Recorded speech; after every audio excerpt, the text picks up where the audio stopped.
Hello, my name is Nidra and I'm certified open yoga teacher. And today we will talk about the ultimate relaxation or the kind of yoga that is called Nidra yoga. Sometimes they call it dream yoga, but this would be yes and no. Let's keep to the ultimate relaxation, and with the site yogaopenyoga.com, where you can find all the information about the yoga studies and study yoga with us.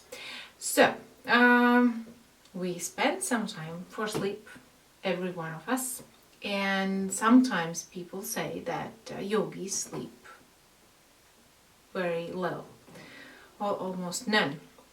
Actually, that's not that like it is. There can be some practices for the decreased amount of sleep. However, if it's done unprofessionally or too much, it brings many problems, because people need this condition when they are relaxed and ultimately relaxed for a specific period of time, because during the day there are many things happening and a lot of things are not happening, the ones that are happening only when people are asleep.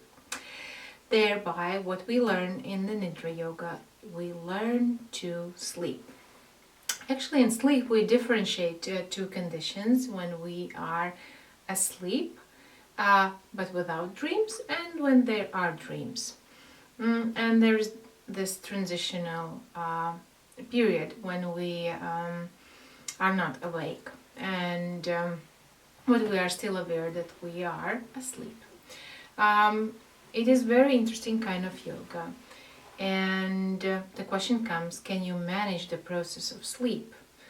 Very difficult, because it's requiring a lot of energy, as we say, prana, because it requires also the consciousness. When there is energy, there is consciousness, and when there is consciousness, there is energy.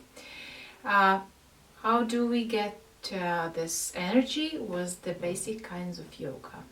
Was the static exercises, dynamic exercises, working with our voice and working with the breathing, as well as the meditation and concentrating our consciousness on the specific things. And for example, we work with the sleep, and it is also yoga.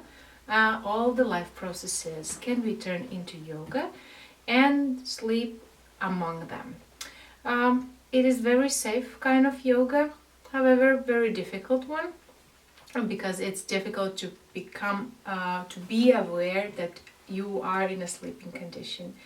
You sometimes are able to remember the dreams. Sometimes you are only able to remember how you felt after you were sleeping. Sometimes you don't remember anything, even though you might feel a little bit or a lot more tired than before you went to sleep. And you need this base, the foundation for the kinds of yoga. Yes, so you have to learn to differentiate when you are asleep and when you are not asleep, and you kind of have to control this process.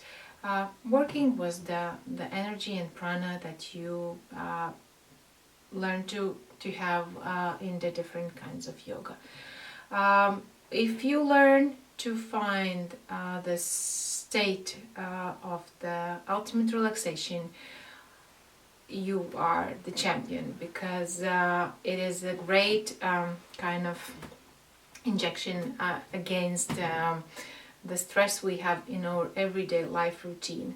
Of course, if you are yogi sitting in a cave, that most of us are not, then maybe it's not that essential, but yogi should be aware of anything that's happening in their life, including the sleep. So the test is waiting for you on the site yogaopenyoga.com, and you are meeting with me, Yogini Rasa, very soon again on the next kind of yoga. See ya.